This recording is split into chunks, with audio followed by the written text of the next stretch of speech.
ব্যক্তি তিনি বলতেছেন বিতরের সালাত ওয়াজিব, মানে বিতরের নামাজ পড়তেই হবে, ওয়াজিব আর ফরজ একই জিনিস। তখন উবাদা ইবনে সামিত তিনি বলতেছেন কাযাবা আবু মুহাম্মদ, এ আবু মুহাম্মদ মিথ্যা বলছে বা সঠিক বলে নাই। কেন? তারপরে তিনি এই 5 ওয়াক্ত নামাজের বৈশিষ্ট্যের কথা উল্লেখ করেছেন যে ফরজ 5 ওয়াক্তই, বেতের নামাজ ফরজ না, ওয়াজিব না, 5 ওয়াক্ত নামাজ হচ্ছে ওয়াজিব। এখন আমি যে বললাম 5 ওয়াক্ত নামাজ পড়া ওয়াজিব, এটা আবার অনেকের কাছে, কারণ বাংলাদেশের মধ্যে ফরজ আর ওয়াজিবের মধ্যে পার্থক্য করা হয়, কিন্তু জেনে নেন কোরআন হাদিসের ভাষ্য মতে যেটা ফরজ ওইটাই ওয়াজিব, যেটা ওয়াজিব ওইটাই ফরজ। ওয়াজিব মানে লাজিম, এটা আপনাকে করতেই হবে, আর ফরজ মানে ফরজ, এটাও করতেই হবে, একই কথা, মানে শব্দের শুধু পার্থক্য। তবে ফিকহবিদদের কাছে ফরজ ওয়াজিবে কিছু পার্থক্য করা হয়েছে। যেমন নামাজের ভিতরে 14টা রুকন বা ফরজ বলা হয়, 8টা ওয়াজিব বলা হয়, আর বাকিগুলো হচ্ছে সুন্নাহ। যেমন ধরে নেন 2 রাকাত বা 4 রাকাত বিশিষ্ট নামাজে প্রথম 2 রাকাতে বসা, আত্তাহিয়াতু পড়া, এটাকে কি বলা হয়? ওয়াজিব বলা হয়। আর 2 রাকাত নামাজে বসা, তাশাহুদ পড়া, দুরুদ পড়া, এটাকে ফরজ বলা হয়, যেটা ছুটে গেলে নামাজ বাদ। যেমন 2টা সেজদা, একটা ছুটে গেলে নামাজ বাদ, এটা হচ্ছে ফরজ মানে রুকুন। কিন্তু কোন ব্যক্তি ধরেন 2 রাকাতের সময় বসতে হইলো, বসলো না, দাঁড়িয়ে গেল, তাহলে তার নামাজ বাতিল হয়ে যাবে? বাতিল হবে না, কারণ তার কি ছুটেছে? ওয়াজিব ছুটেছে। তাহলে ওয়াজিব আর ফরজ নামাজের ভিতরে পার্থক্যের জন্য ব্যবহার করা হয়, কিন্তু এমনি হুকুমের ভিত্তিতে আরবি ভাষায় যেটা ওয়াজিব সেটাই ফরজ, যেটা ফরজ সেটাই ওয়াজিব। তো এই জন্য উবাদা ইবনে সামিত তিনি বলতেছেন কাযাবা আবা মুহাম্মদ, আবু মুহাম্মদ মিথ্যা বলেছে, বরং আমাদের উপরে কেবল 5 ওয়াক্ত নামাজই ফরজ করেছেন। আমি সামিয়তু রাসূলুল্লাহি সাল্লাল্লাহু আলাইহি ওয়াসাল্লাম, যে রাসূল সাল্লাল্লাহু আলাইহি ওয়াসাল্লামের কাছ থেকে আমি শুনেছি, তিনি বলেছেন আফতারাদা 5 সালাওয়াতিন ফি কুল্লি ইয়াউমিন ওয়া লাইলা, যে রাসূল আমাদের উপরে 5 ওয়াক্ত নামাজ ফরজ করেছেন। তার এই ভাষাটা এরকম, তিনি বলেছেন ইয়াকুল 5 সালাওয়াতিন আফতারাদাহুন্নাল্লাহু আলাল ইবাদ, আল্লাহ সুবহানাহু ওয়া তাআলা কেবল 5 ওয়াক্ত নামাজ আমাদের উপরে ফরজ করেছেন।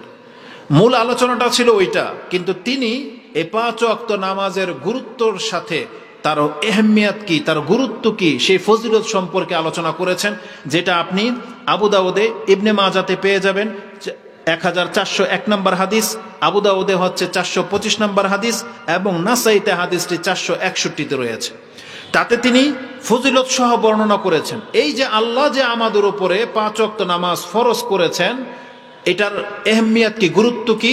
মান জাআ বিহিন্না লাম ইয়ানকুসু মিনহুন্না শাইআন ইস্তিগফাফাম বিহাক্কিহিন্না, যে রাসূল বলেছেন যেই ব্যক্তি এই 5 ওয়াক্ত নামাজের হেফাজত করবে, এই 5 ওয়াক্ত নামাজকে হেফাজত করার জন্য যা যা লাগে, ইস্তিগফাফাম বিহাক্কিহিন্না, মানে এই নামাজকে সুন্দর করার জন্য এর যে হক আছে, এই হকগুলো যেই ব্যক্তি পরিপূর্ণ আদায় করবে, যেটা আবু দাউদের যে 425 নম্বর বলেছি তাতে আছে যে বিরুকুইহিন্না ও সুজুদিহিন্না, এবং সে উত্তম রূপে ওযু করবে, ও ওয়াক্তিহিন্না, এবং তার ওয়াক্ত মোতাবেক নামাজ আদায় করবে, ও বিখুশুইহিন্না, এবং এই 5 ওয়াক্ত নামাজের মধ্যে খুশু বহাল রাখবে। মানে এগুলো হচ্ছে নামাজকে হেফাজত করার মূল উপকরণ। কি? উত্তমভাবে ওযু করা, ওয়াক্ত মোতাবেক নামাজ পড়া, রুকু সেজদা ঠিক মতো করা, এবং খুশুর সাথে সালাত আদায় করা, এবং পঞ্চম হচ্ছে জামাতবদ্ধ হয়ে নামাজ আদায় করা। এগুলো হচ্ছে নামাজের হেফাজত করার মূল কাঠামো। যেই ব্যক্তি এর কোনো একটাকেও ছাড়বে না, রাসূলুল্লাহ সাল্লাল্লাহু আলাইহি ওয়াসাল্লাম বলতেছেন ফা ইন্নাল্লাহা জাআলা আলাইহি আহাদান ইয়াউমাল কিয়ামা, আল্লাহ এই ব্যক্তির সাথে একটা ওয়াদা করতেছেন। সেই ওয়াদাটা কি? যে আই ইউদখিলুল জান্নাহ, আল্লাহ তাকে জান্নাত দিয়ে দিবেন। মানে যেই ব্যক্তি 5 ওয়াক্ত নামাজের হেফাজত করবেন, এটা আল্লাহর ওয়াদা যে আল্লাহ আপনাকে ক্ষমা করে দিয়ে জান্নাত দিয়ে দিবেন। এটা হচ্ছে 5 ওয়াক্ত নামাজকে যারা হেফাজত করবেন। আল্লাহ সুবহানাহু ওয়া তাআলা তিনি আমাদেরকে জানিয়েছেন যে 5 ওয়াক্ত নামাজের মধ্যে কতটা ক্ষমতা রয়েছে। অন্যান্য ইবাদত সম্পর্কে ত্রুটি থাকলেও যেই ব্যক্তি তার 5 ওয়াক্ত নামাজের হেফাজত করবে, এই 5 ওয়াক্ত নামাজই তাকে জান্নাতে পৌঁছে দেবে। জাবের বিন আব্দুল্লাহ এবং আব্দুল ইবনে মাসউদ থেকে ইমাম মুসলিম কোট করেছেন, যেটা আপনি 153, 154, 155 ইমানের অধ্যায়ে পেয়ে যাবেন। মুসলিমে ইমানের অধ্যায় 153, 154, 155 এই হাদিসগুলো হচ্ছে নামাজের ফজিলত সম্পর্কে, যদিও তিনি এটা ইমানের অধ্যায় এনেছেন। আব্দুল ইবনে মাসউদ রাদিয়াল্লাহু তাআলা আনহু থেকে জিজ্ঞাসা করা হয়েছে, ইয়া রাসূলুল্লাহ আইয়ুল আমালি আকরাবু ইলাল জান্নাহ, আমাকে কোন আমল সবচেয়ে বেশি জান্নাতের নিকটে করে দিবে? তারপর আইয়ুল আমালি আহাব্বু ইলাল্লাহ, কোন আমল আল্লাহর কাছে সবচেয়ে বেশি পছন্দনীয়? তারপরে জিজ্ঞাসা করা হয়েছে আইয়ুল আমালি আফদাল, কোন আমল সবচেয়ে উত্তম? এই তিনটা প্রশ্নের জবাবে রাসূলুল্লাহ সাল্লাল্লাহু আলাইহি ওয়াসাল্লাম প্রথমে বলেছেন as-salatu li ওয়াক্তিহা, নামাজকে তার আপন ওয়াক্তে আদায় করা, এটা হচ্ছে আল্লাহর কাছে সবচেয়ে পছন্দনীয়, এটাই মানুষকে সবচেয়ে বেশি জান্নাতের নিকটে নিয়ে যাবে, আর এটাই হচ্ছে আল্লাহর কাছে সবচেয়ে পছন্দনীয় ইবাদত। তারপরে বলছে সুম্মাই কালা বিরুল ওয়ালিদাইন, কালা সুম্মাই কালা জিহাদুন ফি সাবিলিল্লাহ, তার মানে বাপমার খেদমত 5 ওয়াক্ত নামাজের পরে, আর জিহাদ বাপমার খেদমতের পরে, এইভাবে সিরিয়াল ভাবে আমাদেরকে জানানো হয়েছে। তা নামাজ হলো প্রথম স্টেপে আছে, এটা আমাদের প্রত্যেককে মনে রাখতে হবে। এই 5 ওয়াক্ত নামাজের যারা হেফাজত করবেন, আপনার একটা মর্যাদার কথা আজকে এখান থেকে জেনে যান। এই কথাগুলো আমরা ঘুরিয়ে ফিরিয়ে বর্ণনা করি, কিন্তু আপনি যদি গুরুত্বের সাথে দেখেন তাহলে এটা অনেক গুরুত্বপূর্ণ একটা কথা। সেটা কি জানেন?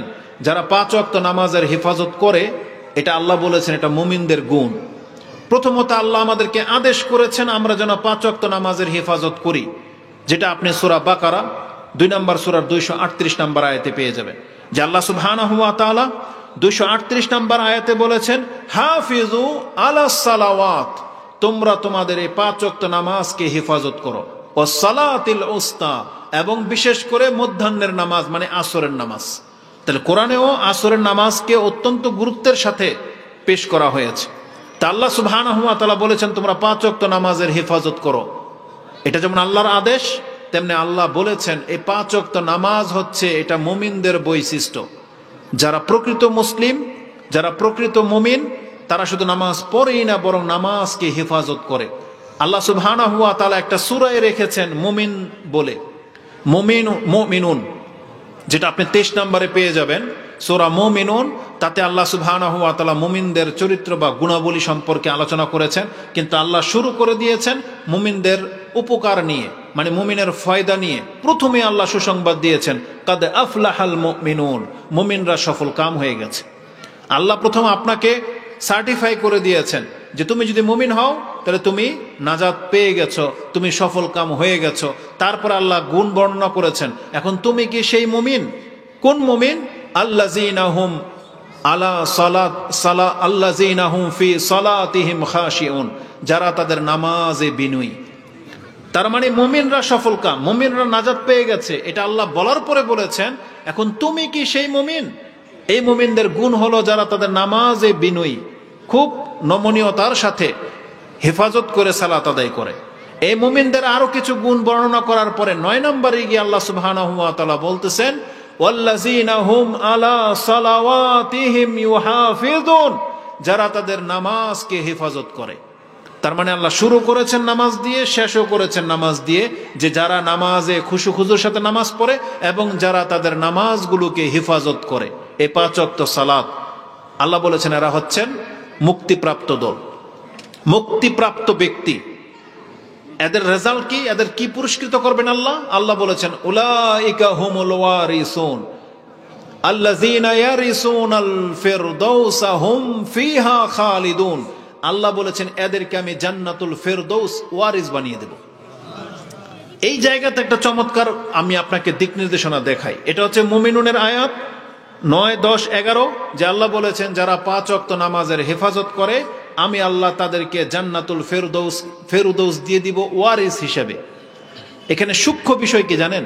সূক্ষ্ম বিষয় হচ্ছে আল্লাহ কিন্তু এই কথা বলে নাই যে যারা 5 ওয়াক্ত নামাজের হেফাজত করবে তারা জান্নাত পাবে, বরং আল্লাহ বলেছেন নামাজের হেফাজত যারা করে তাদেরকে আমি জান্নাতুল ফেরদৌসের ওয়ারিস বানিয়ে দেব। আপনি জানেন ওয়ারিস আর মালিক এই দুটার মধ্যে পার্থক্য কি? আপনার নিজের কর্মের ফল, এটা হচ্ছে আপনি মালিক। আপনি বলতেছেন এই বাড়িটা আমি করেছি, এই বাড়িটা আমি করেছি, এই জায়গাটা আমার কিনা, এই সম্পত্তিগুলো আমার কিনা, এটা হচ্ছে আপনার মেহনতের ফল। কিন্তু যেটা আপনি আপনার বাপদাদার সূত্রে পেয়েছেন, ওটা আপনি বলেন না যেটা আমার কিনা, বরং আপনি বলেন এটা আমার বাপদাদার ওয়ারিস হিসেবে আমি ভাগ পেয়েছি। তাহলে ওয়ারিস আর নিজে মালিক হওয়া, এই দুইটা হচ্ছে পার্থক্য। কি? যদিও ভোগ আপনি করবেন, কিন্তু একটা হচ্ছে আপনার মেহনতের টাকায়, আরেকটা হচ্ছে গিফট, ফ্রি পেয়ে গেছেন। শুধু আপনি আপনার বাপ দাদার সন্তান হওয়ার কারণে, রক্তের সাথে সম্পর্ক থাকার কারণে আপনি ওয়ারিস হয়েছেন বাড়ির, গাড়ির, জমির। আল্লাহ সুবহানাহু ওয়া তাআলা ঠিক এই কথাটাই বলেছেন যে তুমি তোমার নামাজ দিয়ে, সাধারণভাবে নামাজ পড়লে তুমি জান্নাত পাবে, সাধারণ জান্নাত। কিন্তু যেই ব্যক্তি শুধু নামাজ পড়ে না, বরং 5 ওয়াক্ত নামাজের হেফাজত করে, আল্লাহ বলেছেন আমি তোমাকে সাধারণ জান্নাত থেকে জান্নাতুল ফেরদৌস ওয়ারিস হিসেবে দিয়ে দিব। ওয়ারিস হিসেবে কেন দেওয়া হবে? কারণ আমরা যে চরিত্রের মুসলিম, এই নামাজ দিয়ে আমরা কোনোদিন জান্নাতুল ফেরদৌস পাবো না। সাহাবা একরাম, রাসূলুল্লাহ সাল্লাল্লাহু আলাইহি ওয়াসাল্লাম, তাদের সালাত সম্পর্কে আমি আপনাকে কি বলবো। রাসূলুল্লাহ সাল্লাল্লাহু আলাইহি ওয়াসাল্লাম শুধু ফজর, ফরজ, তিনি রাতে কখনো কখনো দাঁড়িয়ে থাকতে থাকতে তার পা ফুলে যেত। কানা রাসূলুল্লাহ সাল্লাল্লাহু আলাইহি ওয়াসাল্লাম ইয়াকুমু মিনাল লাইলি হাত্তা তাতাফাত্তারা কাদামাহু। আয়েশা রাদিয়াল্লাহু তাআলা আনহা তিনি বলেন, রাসূলুল্লাহ সাল্লাল্লাহু আলাইহি ওয়াসাল্লাম কখনো কখনো তিনি রাতে সালাত আদায় করতেন, এত লম্বা কিয়াম করতেন যে তার পা ফুলে বালিশের মতো হয়ে যেত, পায়ে পানি জমে যেত। হাত্তা তাতাফাত্তারা কাদামাহু, হাত্তা তাওয়াররাত কাদামাহু, এই শব্দগুলো আসছে যে বালিশের মতো ফুলে যেত, পানি জমে যেত। তখন আয়েশা রাদিয়াল্লাহু তাআলা আনহা তিনি বলেন, লিমা তাসনা হাযা ইয়া রাসূলুল্লাহ ওয়া কাদ গাফারাল্লাহু লাকা মা তাকাদ্দামা মিন যামবিকা ওয়া মা তাআখার। আপনার আগের পরের সমস্ত গুনাহ আল্লাহ মাফ করে দিয়েছেন, তাহলে আপনি এত কষ্ট করে কেন সালাত আদায় করেন রাত ভোর? রাসূলুল্লাহ সাল্লাল্লাহু আলাইহি ওয়াসাল্লাম বলেছেন, আফালা উহিব্বু আন আকুনা আবদান শাকুরা। যে আল্লাহ আমার সমস্ত পাপকে মাফ করে দিয়েছেন, আমার ভুলগুলোকে ক্ষমা করে দিয়েছেন, তাহলে আমি কি পছন্দ করি না যে আমি আল্লাহর শুকরগুজার বান্দা হব? আমি কি আল্লাহর শুকরিয়া আদায় করব না? তাহলে রাসূলুল্লাহ সাল্লাল্লাহু আলাইহি ওয়াসাল্লাম শুকরিয়া আদায় করার জন্য 5 ওয়াক্ত ফরজ সালাতের পরে অতিরিক্ত নফল সালাত পরে পা ফুলিয়ে দিতেন। আর আমরা মুসলিমের ঘরে জন্ম হয়ে গেছি, আল্লাহ আমাদেরকে রিজিক দিচ্ছেন, আল্লাহ আমাদেরকে বাঁচিয়ে রেখেছেন, কিন্তু আমরা শুকরিয়া আদায় করব দূরের কথা, আমাদের ফরজ সালাতে আমরা ছেড়ে দিয়ে বসে আছি। আমরা আমাদের ফরজ নামাজ আদায় করি না। এটা কত বড় ত্রুটি আমাদের। তো রাসূলুল্লাহ সাল্লাল্লাহু আলাইহি ওয়াসাল্লাম এবং সাহাবা একরামরা যে সালাত আদায় করতেন, তাদের সালাত তারা পারিশ্রমিক হিসেবে জান্নাতুল ফেরদৌস পেয়ে যাবেন, কিন্তু আমাদের সালাত দিয়ে আমরা পাবো না। ওসমান রাদিয়াল্লাহু তাআলা আনহু সম্পর্কে বর্ণনা করা হয়েছে যে তিনি কাবার সামনে সালাত আদায় করতেন, রাতে তাহাজ্জুদ পড়তেন, তিনি পুরা কোরআন তার নামাজের মধ্যে শেষ করে দিতে পারতেন। সেই ওসমান রাদিয়াল্লাহু তাআলা যখন কোরআন তেলাওয়াতের সিজদা এসেছে, সিজদার আয়াত, তিনি সিজদায় গিয়েছেন।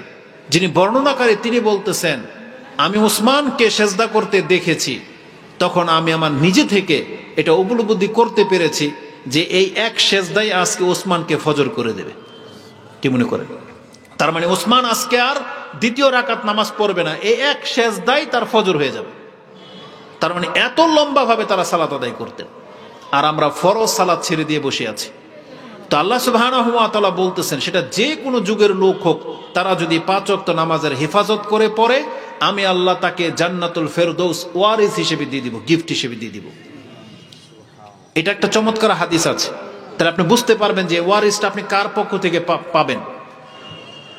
ইমাম ইবনে মাজাহ তিনি তার কিতাবের সর্বশেষ হাদিস, আপনার সাথে নাম্বার মিলতে পারে নাও মিলতে পারে, তবে নাম্বার হচ্ছে 4341, এটা হচ্ছে ইবনে মাজার সর্বশেষ হাদিস, 4341 নাম্বার হাদিস। এই হাদিসের মধ্যে রাসূলুল্লাহ সাল্লাল্লাহু আলাইহি ওয়াসাল্লাম থেকে একটা হাদিস কোট করা হয়েছে যে রাসূল বলেছেন, মা মিনকুম মিন আহাদিন ইল্লা লাহু মানজিলান, মানজিলুন ফিল জান্নাহ ও মানজিলুন ফিন নার।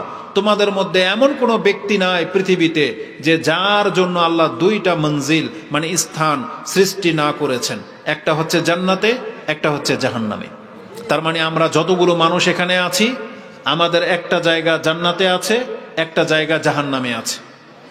ফাইজা মাতা ফাদাখালান নার, ওই যে যাদের বাড়িগুলো জান্নাতে আছে, এই ব্যক্তিরা যদি জাহান্নামী হয়ে মারা যায়, যদি জান্নাতে যেতে না পারে, উরিসা বা ওয়ারিসা আহালুল জান্নাতি মানজিলাহু, রাসূলুল্লাহ সাল্লাল্লাহু আলাইহি ওয়াসাল্লাম বলেছেন, তাহলে যত বড় বড় কাফেরগুলো জান্নাতুল ফেরদৌসে তাদের বাড়ি ছিল, ফেরাউন, হামান, কারুন, আবু জাহেল, উতবা, শেইবা, আমেরিকার প্রেসিডেন্টগুলো, রাশিয়ার, আফ্রিকার যত কাফেররা আছে, যারা বড় বড় পদে আছে, আল্লাহ তাদের জন্য জান্নাতুল ফেরদৌসে হয়তো বাড়ি করে রেখেছেন।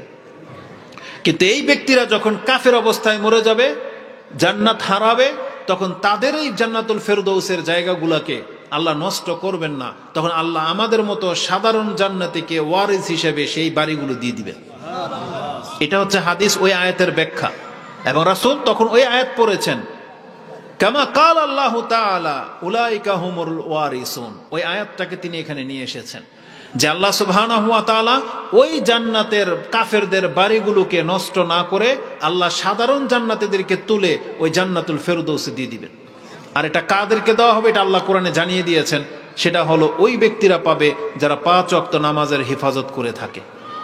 তাহলে শুধু নামাজ পড়লেই চলবে না, আমাদেরকে 5 ওয়াক্ত নামাজকে হেফাজত করতে বলা হয়েছে।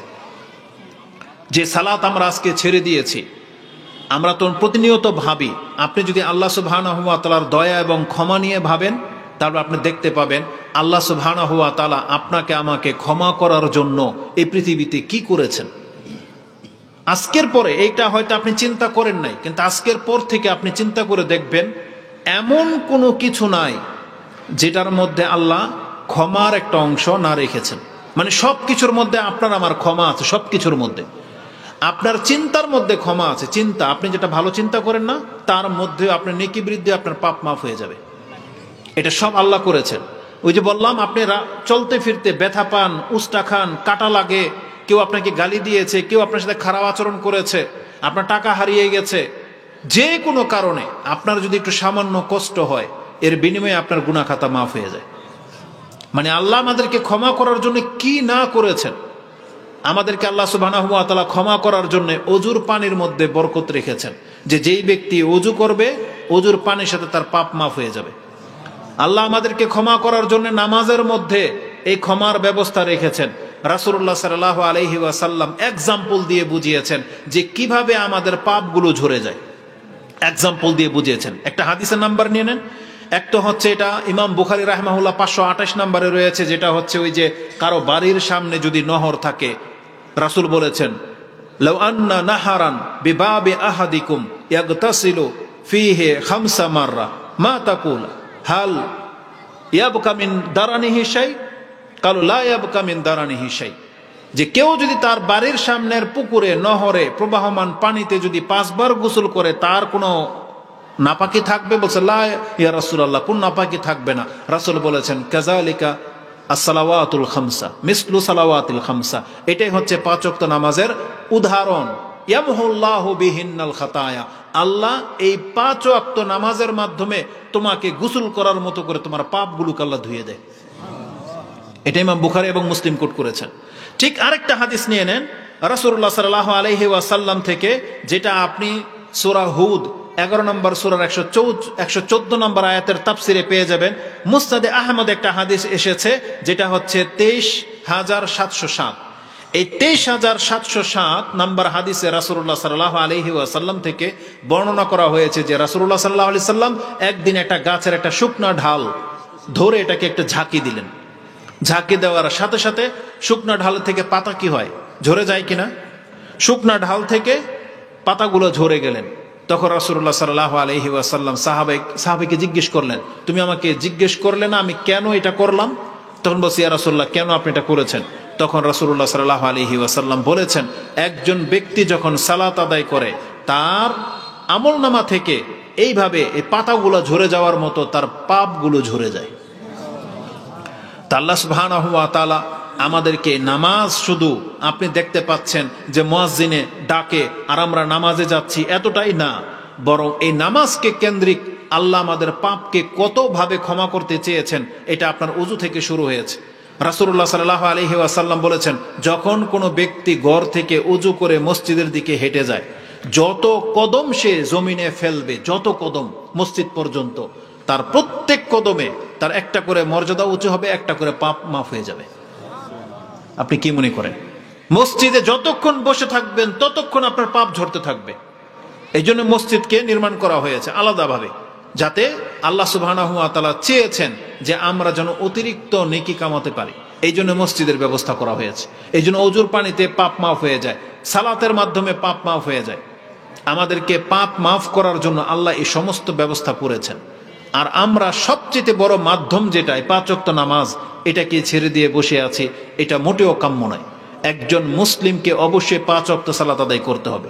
আজকে অধিকাংশ যুবক পোলাপানদের বা বর্তমানে ফিতনার যুগে আমাদের পুরুষদের অনেক বেশি পাপ হয়ে যায়। যেখানে সেখানে মহিলা, অটোর মধ্যে বসলে মহিলা, ব্যান গাড়িতে মহিলা, নেট খুললে মহিলা, দেখলেই পাপ। এটা আমাদের জন্য পাপ বানানো হয়েছে। অধিকাংশ যুবকরা মহিলাদেরকে স্পর্শ ছাড়া মুক্ত নাই এখন। অধিকাংশরা, তাদের সাথে মহিলাদের সম্পর্ক, তাদের জন্য এই নাজাতের একটা মাধ্যম হচ্ছে সালাত, নাজাতের একটা মাধ্যম হচ্ছে 5 ওয়াক্ত নামাজ। এক সাহাবী বলতেছেন, ইয়া রাসূলুল্লাহ ইন্নী আসাবতু হাদ্দান ফাআকিম আলাইয়া। ইয়া রাসূলুল্লাহ, আমি আমার উপরে হাদ কায়েম করে ফেলেছি, মানে আমি হদ মানে শাস্তির যোগ্য অপরাধ করে ফেলেছি, আপনি আমার উপরে সেই শাস্তিটা প্রয়োগ করুন। তখন রাসূলুল্লাহ সাল্লাল্লাহু আলাইহি ওয়াসাল্লাম চুপ হয়ে গেলেন, একামত হয়ে গেল, নামাজে দাঁড়িয়ে গেলেন।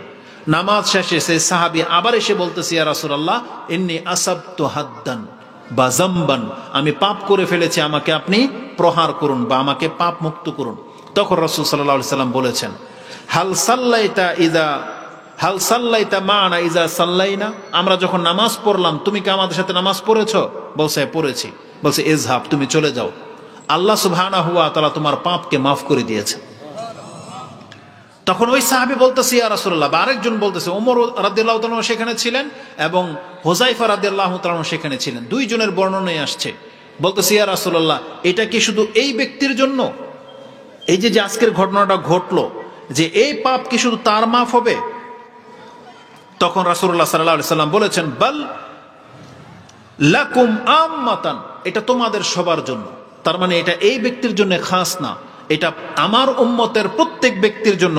রাসূলের দুইটা ভাষা আছে এই ক্ষেত্রে, লিমান আমিলা বিহা মিন উম্মতি। রাসূল বলেছেন আমার উম্মতের যে কেউ এমনটা করবে যে তার দ্বারা কোনো একটা ভুল হয়ে গেছে, ছোটখাটো অপরাধ হয়ে গেছে, আর সে যদি সাথে সাথে ওযু করে সালাত আদায় করে নেয়, সেটা হতে পারে 5 ওয়াক্ত সালাত, হতে পারে তার যে কোনো নফল সালাত, মানে ওযু করে যদি 2 রাকাত নামাজ পড়ে নেয়, তাহলে এই 2 রাকাত নামাজ তার যে এই অশ্লীলতা, তার যে এই যে নোংরামি, যে পাপটা সে হয়ে গেছে, মহিলাকে স্পর্শ করা বা দেখা বা এই সংক্রান্ত কোনো কিছু, আল্লাহ সুবহানাহু ওয়া তাআলা এই নামাজের কারণে তাকে মাফ করে দিবেন। এই হাদিস আপনি কয়েক জায়গায় পাবেন। মুসলিমেও হাদিস এসেছে, এটা 6894-তে এবং 6897, 94 থেকে 97 প্রত্যেকটা হাদিস তওবার অধ্যায়ে এই পাপ মাফ করার কথা রয়েছে। এই প্রেক্ষিতে আল্লাহ সুবহানাহু ওয়া তাআলা সেই আয়াত নাজিল করে দিয়েছেন, যেটা সূরা হুদ 11 নম্বর সূরা 114-তে রয়েছে। আল্লাহ সুবহানাহু ওয়া তাআলা বলেছেন, ওয়া আকিমিস সালাতা তারাফাইন নাহারি ওয়া যুলাফাম মিনাল লাইল ইন্নাল হাসানাতি ইউযহিবুনাস সাইয়্যাত যালিকা যিকরা লিয-যাকিরিন। আল্লাহ বলেছেন তুমি দিনের এবং রাতের 2 প্রান্তে সালাত আদায় করো, মানে যোহর, আসর, মাগরিব, এশা। এবং অন্য আয়াতে ফজরের কথা আছে, যেটা বনী ইসরাইলের মধ্যে 78 নম্বরে রয়েছে। তারপর আল্লাহ বলেছেন কেন, তারপরে আল্লাহর পক্ষ থেকে এই সুসংবাদ আমাদেরকে জানিয়ে দেওয়া হয়েছে, ইন্নাল হাসানাতি ইউযহিবুনাস সাইয়্যাত, নিশ্চয়ই ভালো তার মন্দটাকে মিটিয়ে দেয়, যালিকা যিকরা লিয-যাকিরিন। আল্লাহ বলেছেন এটা উপদেশ নেওয়ার ব্যক্তিদের জন্য অনেক বড় একটা উপদেশ। আজকে আমাদের দ্বারা পাপ ঠিকই হয়, কিন্তু আমরা মাফ করার কোনো রাস্তা অবলম্বন করি না। কিন্তু আমাদেরকে বলা হয়েছে যে তুমি যখনই অন্যায় হয়ে যাবে তুমি সেটাকে মাফ করার রাস্তা খোঁজো। যেমন আমরা একটা রাস্তা পেয়ে গেলাম যে যেই ব্যক্তি ওযু করে নামাজ পড়বে, এটা তার পাপ মাফ হয়ে যাওয়ার একটা রাস্তা। এই জন্য রাস্তাঘাটে শুধু মহিলা সংক্রান্ত না, যে কোনো লাগু কাজ, অন্যের সাথে তর্ক করলেন, গালি দিলেন, জুলুম করলেন, ছোটখাটো যেগুলো আমরা একে অপরের সাথে করে থাকি, মেজাজ দেখাইলেন, তার মানে আমরা তো আস্তাগফিরুল্লাহ বলি, এটাও বলবেন আস্তাগফিরুল্লাহ ওয়া আতুবু ইলাইহি, এটা বলতে থাকবেন। এই ক্ষেত্রে গত পর্বে একটা বক্তব্য করেছি যে ইস্তিগফার নিয়ে, ক্ষমা চাওয়া নিয়ে, এটা কত বড় গুরুত্বপূর্ণ ব্যাপার আপনি জানেন না। রাসূল বলেছেন যেই ব্যক্তি এইভাবে আল্লাহর কাছে ক্ষমা চাইবে, আস্তাগফিরুল্লাহ ওয়া আতুবু ইলাইহি। যে রব্বি গফিরলি এভাবে বলবে, আল্লাহুম্মা গফিরলি লা ইলাহা ইল্লা আনতা, না আস্তাগফিরুল্লাহ আল্লাযী লা ইলাহা ইল্লা আনতা ফাগফিরলি। যে হে আল্লাহ, মানে আস্তাগফিরুল্লাহ আল্লাযী লা ইলাহা ইল্লা হুয়াল হাইয়ুল কাইয়্যুম ওয়া আতুবু ইলাইহি। এইভাবে যেই ব্যক্তি বলবে, রাসূল বলেছেন গুফিরা লাহু, তাকে ক্ষমা করে দেওয়া হবে। ওয়া ইন কানা ফাররা মিনাজ যাহফ, সে যদি যুদ্ধের ময়দান থেকে পালিয়ে যাওয়া ব্যক্তিও হয়, আল্লাহ সুবহানাহু ওয়া তাআলা এই দোয়া এইভাবে বললে, আল্লাহর কাছে ক্ষমা চাইলে আল্লাহ তাকে মাফ করে দিবেন। সেটা কি? আস্তাগফিরুল্লাহ আল্লাযী লা ইলাহা ইল্লা হুয়াল হাইয়ুল কাইয়্যুম ওয়া আতুবু ইলাইহি। এটা যে ব্যক্তি বলবে, তাহলে আল্লাহ তার বড় পাপকে পর্যন্ত মাফ করে দিবেন। তা আমরা সাধারণত সারাদিন অনেক বেশি পাপ করি, কিন্তু আমরা ক্ষমার রাস্তা ধরি না। এটা মোটেও কাম্য নয়। আমরা এটা জানলাম যে 5 ওয়াক্ত নামাজ এবং যে কোনো নামাজ আমাদের পাপকে মাফ করে দেয়। আবু যার রাদিয়াল্লাহু তাআলা আনহুকে রাসূলুল্লাহ সাল্লাল্লাহু আলাইহি ওয়াসাল্লাম সবসময় উপদেশ দিতেন এভাবে, ইয়া আবু যার ইত্তাকিল্লাহা হাইসুমা কুনতা ওয়াতবি'স সাইয়্যাতাল হাসানাত তামহুহা ওয়া খালিকিন নাসা বিখুলুকিন হাসান, যেটা আপনি তিরমিজিতে পেয়ে যাবেন। সম্ভবত হাদিসটি 1987 রয়েছে, 1987 রয়েছে, 1987 রয়েছে, যে রাসূল বলেছেন, ইয়া আবু যার ইত্তাকিল্লাহা হাইসুমা কুনতা, তুমি যেখানে থাকো না কেন আল্লাহকে ভয় করো। তারপরও পাপ হয়ে যেতে পারে, ওয়াতবি'ল সাইয়্যাতাল হাসানাত, আর যখনই তোমার দ্বারা কোনো সাইয়্যা খারাপ কিছু হয়ে যাবে, তুমি হাসানাত করে নিবে, তার মানে একটা ভালো কাজ করে নেবে, তামহুহা, তাহলে এই ভালো কাজটা তোমার এই মন্দটাকে মিটিয়ে দেবে। ওয়া খালিকিন নাসা বিখুলুকিন হাসান, এবং তুমি মানুষের সাথে উত্তম আচরণ করবে। তাহলে আজকে আমাদের মুসলিমদেরকে আল্লাহ সুবহানাহু ওয়া তাআলা ক্ষমার প্রত্যেকটা রাস্তা দেখিয়ে দিচ্ছেন, কিন্তু আমরা সেই ক্ষমার রাস্তা ধরতে রাজি না। না, এটা উচিত নয়। আমি আপনাদের কাছে এটা আবদার করব, মুসলিম ভাই হিসেবে আপনি জানেন না যে 5 ওয়াক্ত নামাজ ছেড়ে দিয়ে আপনি কত ভুলের পথে আছেন। যদিও আজকে আমি ওই কঠিন কথাগুলো ছেড়ে দিয়েছি, শুধু আপনার উপকারার্থে কিছু ফয়দামান কথা আপনার কাছে পেশ করেছি। এবং আপনি জেনে নেন, নামাজে দোয়া কবুল হয়। আল্লাহ নিজে বলেছেন, আপনার সন্তান হয় না, যাদের সন্তান হয় না তাদেরকে এটা জানতে হবে। যাদের অভাব রয়েছেন, যারা আমাদের কাছে জানতে চান কিভাবে অভাব দূর হবে, এই পেরেশানি আছে কিভাবে দূর হবে, আল্লাহ আমাদেরকে 2টা টিপস বলেছেন। যারা চান আপনার পেরেশানি দূর হয়ে যাক, যারা চান আপনার রিজিকে বৃদ্ধি পাক, যারা চান আপনার সন্তান হোক, বিয়ে হয়ে যাক, আল্লাহ বলেছেন ওয়াস্তাঈনু বিস-সাবরি ওয়াস-সালাহ ইন্নাল্লাহা মা'আস সাবিরিন। আল্লাহ সুবহানাহু ওয়া তাআলা কোরআনে 2 জায়গায় এটা বলেছেন। আপনি সূরা বাকারার মধ্যে পেয়ে যাবেন, 45-46 নম্বর আয়াতে পাবেন, এবং আল্লাহ সুবহানাহু ওয়া তাআলা 153 নম্বর আয়াতে বলেছেন মুসলিমদেরকে নাম ধরে, ইয়া আইয়ুহাল্লাযীনা আমানুস্তাঈনু বিস-সাবরি ওয়াস-সালাহ, হে ঈমানদাররা তোমরা ধৈর্য এবং নামাজের মাধ্যমে আল্লাহর কাছে দোয়া কামনা করো। যেহেতু সময় 5 হয়ে চলে গেছে, অনেক কথা বলেছি, আমি শুধু নামাজ সংক্রান্ত বিষয়গুলো আপনাদের কাছে তুলে ধরেছি। চাইলে এরকম 2 ঘন্টা বক্তব্য আরো করা যাবে শুধু নামাজ সংক্রান্ত। আপনি জেনে নেন, এটাই চূড়ান্ত ফয়সালা যে নামাজবিহীন কোনো ব্যক্তি মুসলিম থাকে না। আপনি আল্লাহর কাছে তওবা করেন, আপনি আল্লাহর কাছে ক্ষমা চান, এবং কষ্ট হলেও অন্তত ফরজ 5 ওয়াক্ত নামাজকে আপনি আদায় করার চেষ্টা করেন। একটা ছোট্ট একটা সংক্ষিপ্ত সুসংবাদ দিয়ে বক্তব্যটাকে শেষ করে দেব। সেটা হচ্ছে এই, এযাবৎ যারা সালাত আদায় করেন নাই, হতে পারে 20, 30, 40, 50 বছর হয়ে গেছে, আমাদের মা বোনরা অনেক বেশি নামাজ তরক তারা করে, আপনাদের সবার জন্য। এখন যদি আপনি তওবা করেন, আপনাকে কি তাহলে 40 বছরের নামাজ আবার আদায় করতে হবে? ইসলাম আপনাকে এতটা ছাড় দিয়েছে যে না, এই 40 বছরের নামাজ এখন আপনাকে আবার পুনরায় পড়তে হবে না। আপনি শুধু এখন তওবা করে নিয়ে এখন থেকে 5 ওয়াক্ত ফরজ নামাজগুলো আদায় করা শুরু করে দেন, এবং সাথে সাথে আপনি চেষ্টা করবেন সুন্নত নফলগুলো আদায় করতে। তাহলে এই সুন্নত নফল দিয়ে আপনার অতীতের সমস্ত ফরজের ঘাটতিগুলোকে আল্লাহ পুরো করে দিবে।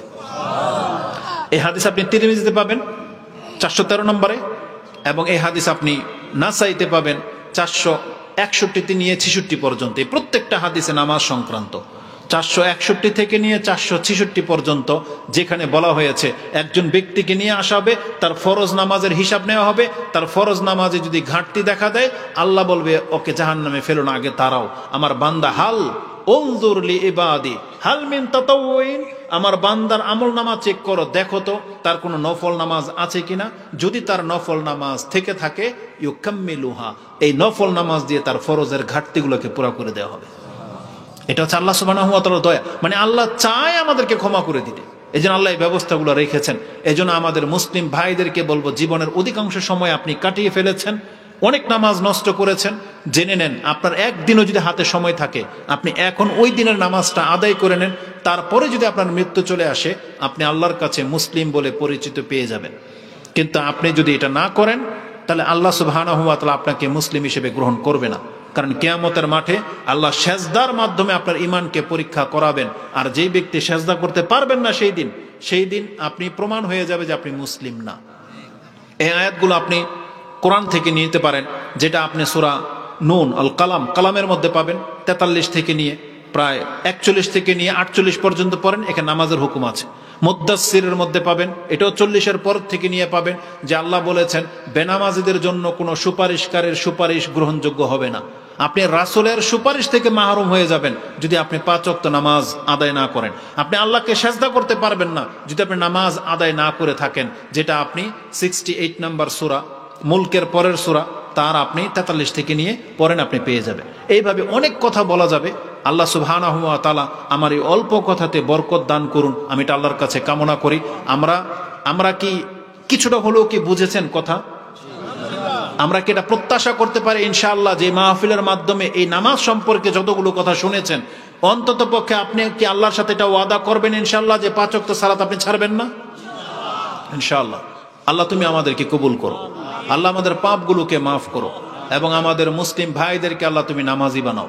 এবং প্রতিনিয়ত প্রত্যেক পিতা এবং মাতা আপনি ইব্রাহিম আলাইহিস সালামের এই দোয়াটা আপনি করবেন, যেটা ইব্রাহিম আলাইহিস সালাম তিনি নিজের এবং নিজের সন্তানের জন্য করতেন, যেটা আপনি সূরা ইব্রাহিম 14 নম্বর সূরার 40 নম্বর আয়াতে পেয়ে যাবেন। আল্লাহ বলেছেন যে ইব্রাহিম আমার কাছে এই দোয়া করত, তিনি বলতেন রব্বি জাআলনি মুকিমাস সালাতি ওয়া মিন যুররিয়াতি রব্বানা ওয়া তাকাব্বাল দুআ। আল্লাহ তুমি আমাকে এবং আমার সন্তানকে নামাজি বানিয়ে দাও। কি মনে করেন আপনি এটা কত বড় একটা কাজ যে আল্লাহর কাছে দোয়া করা হচ্ছে যে আল্লাহ তুমি আমাকে নামাজি বানিয়ে দাও, আর আমরা নামাজ ছেড়ে দিয়ে দুনিয়ার কাজে ব্যস্ত, আর তিনি দোয়া করতেছে আল্লাহ তুমি আমাকে নামাজি বানিয়ে দাও। এটা অত্যন্ত গুরুত্বপূর্ণ ব্যাপার। আল্লাহ সুবহানাহু ওয়া তাআলা তুমি আমাকে এবং আমাদের মুসলিম ভাইদেরকে কবুল করো, আমাদের মা বোনদেরকে আল্লাহ তুমি ক্ষমা করো, এবং আমাদেরকে 5 ওয়াক্ত সালাত আদায় করার তৌফিক দান করো। আমিন ইয়া রাব্বাল আলামিন।